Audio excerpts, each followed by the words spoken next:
What's up, guys? Now, we all know how high inflation is right now. We all know the housing market is just stupid and a lot of people can't afford to buy a home right now.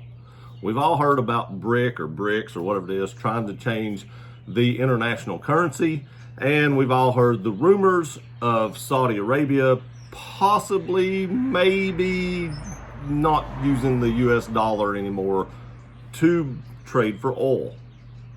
Now, I'm not saying that all these things are going to happen, but I will say that there was probably a lot of Romans that didn't think Rome would fall as well. Now, I'm not trying to start a panic. Hold up. I'm not trying to start a panic. I'm just saying anything is possible. So prepare accordingly. Never hurts to be a little over-prepared at times. Again, I'm not saying this is going to happen because the U.S.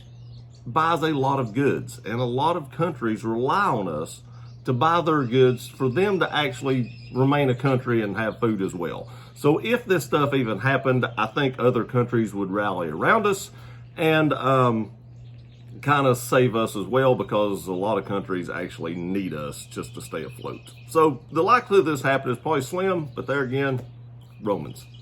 But today I have a video for you. It is the top 5 guns you should own in case of the collapse of the United States. Let's get into it. Okay, now most of these I have 2 options on here, and you'll see a trend in that as we go along, and I'll tell you why that is. But let's go ahead and start with number 5. And I'm going to say the Sig 226. And the reason I think the Sig 226 would make a very good option in a situation like this is it has seen a lot of military use, a lot of law enforcement use, and there are several of these out there on the market. Now, why is it so far down on the list? Because it hasn't seen those uses in a long time. There is still a lot of these pistols out there, but they're not as commonly carried or used as they used to be.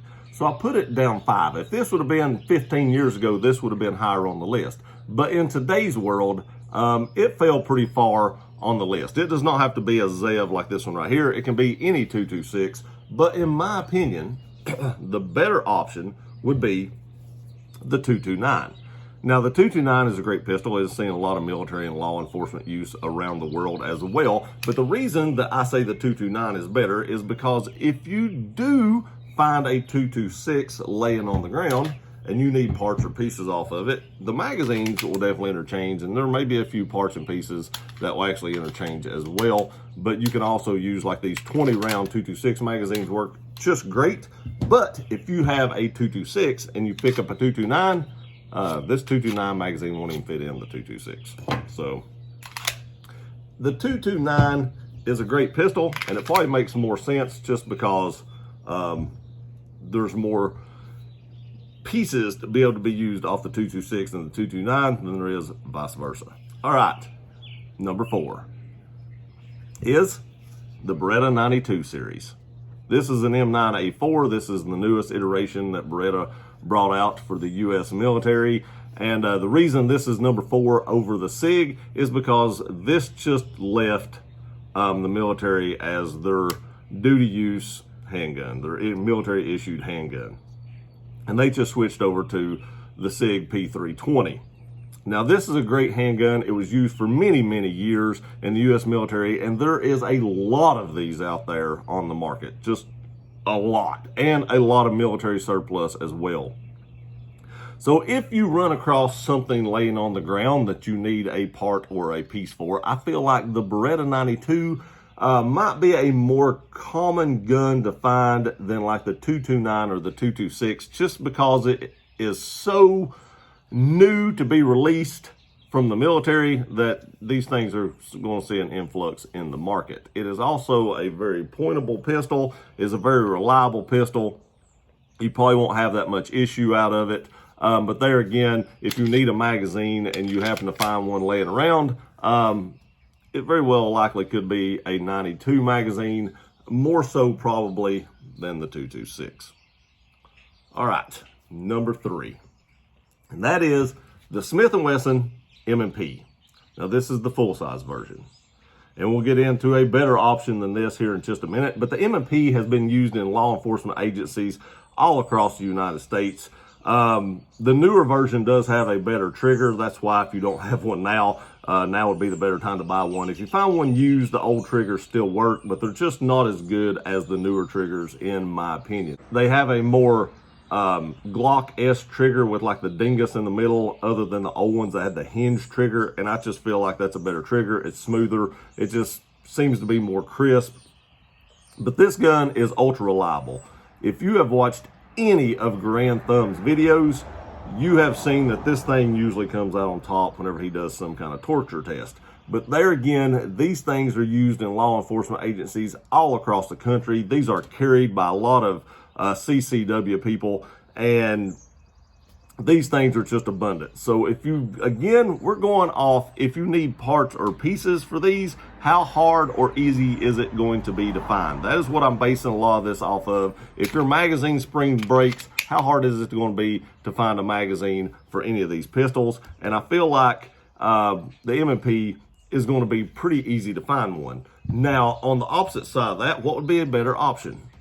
The compact version. Now, this is the hinge trigger that I don't really like. This is one of the first ones of these that come out.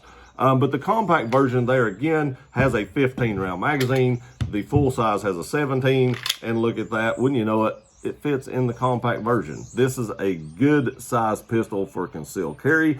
This is also a decent size pistol for fighting. Now, I do prefer a full size pistol in that role, but I feel like in a U.S. collapse situation that the compact version would just be suited better in a lot of these roles, simply because of the versatility of magazines and parts. Okay, number 3.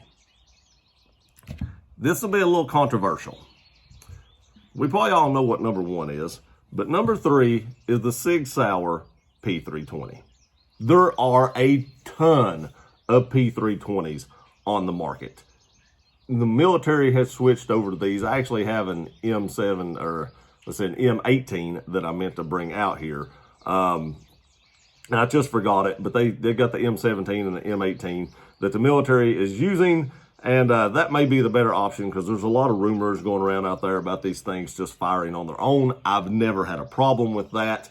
But the M17 and 18 have the manual safety, so maybe you'd feel a little bit more comfortable with that, but our military switched over to that, so there is going to be a lot of these around if the United States does happen to collapse. Again, not trying to scare anybody, probably won't happen, but it never hurts to be prepared. But there will be a lot of these. One good thing about the 320 series is the internals are the same no matter which 320, like 9mm that you have. All these are 9mm. I recommend 9mm because that is the most common round. If you need rounds, 9mm is probably what you're going to find. So, but all the 9mm Sig 320s, I think all the Sig 320s just in general, the internal fire control unit comes out and you can put it in any other gun. So if you have any kind of spring breakage or anything like that, it's really easy to swap out. And if you just happen to find one of these laying on the ground that nobody needs anymore, you can probably rob a lot of parts off these and get yours back running, or just use theirs. But in my opinion, if I'm used to mine, I want mine. There again, the better option would probably be more of a compact size. Love this. This is the Zev. It comes with a 15 round magazine, I believe it does.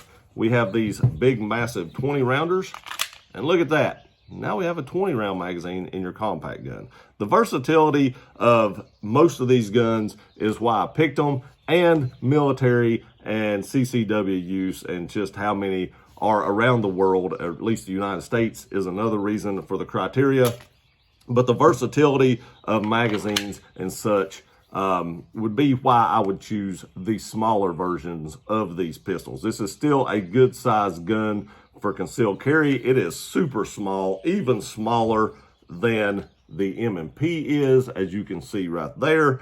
So it does conceal really, really good. And there again, if you need that extra magazine capacity, or you happen to find one of these laying around, well, it fits just fine.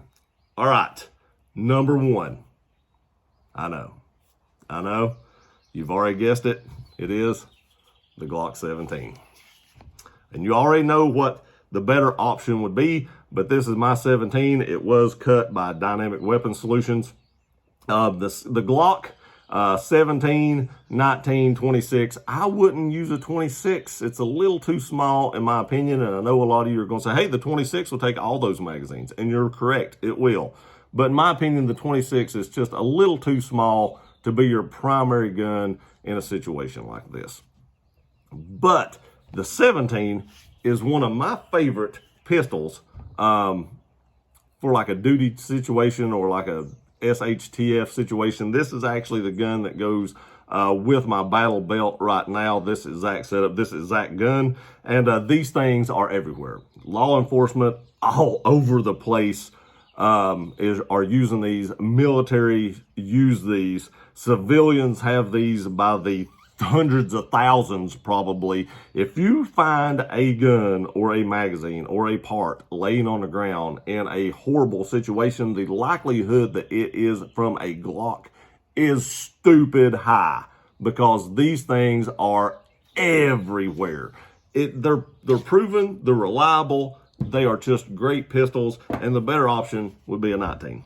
It just would be, in my opinion. They're, again, 15 round magazines. Your 17 round magazines fits. Your 33 round magazines will fit. Any Glock 9mm of this size, not talking about like your 43Xs, stuff like that, but any of the bigger size frame Glock pistols, all those magazines will interchange except for the 26. There again, the 26, in my opinion, is a little too small for the role that we're talking about in this video. If you like that, then by all means, go ahead, because then all the magazines will work. But there again, most internal parts on these guns, barring different generations, I know there's like a Gen 3, a 4, and a 5. A lot of the Gen 3 triggers will interchange with the Gen 4 stuff and stuff like that. But your Gen 5 triggers will not work with your Gen 4s. But there are so many of these guns in all generations out there that, there again, if you find one that someone doesn't need anymore, it will more than likely work in some capacity with your gun, because the barrels will still work, and sights and stuff like that. They all still have the same dovetail sights and everything. So all that will work. There again, this is pretty much been the king of pistols for many, many decades now. Just decades. It's just, they just sell so many of these.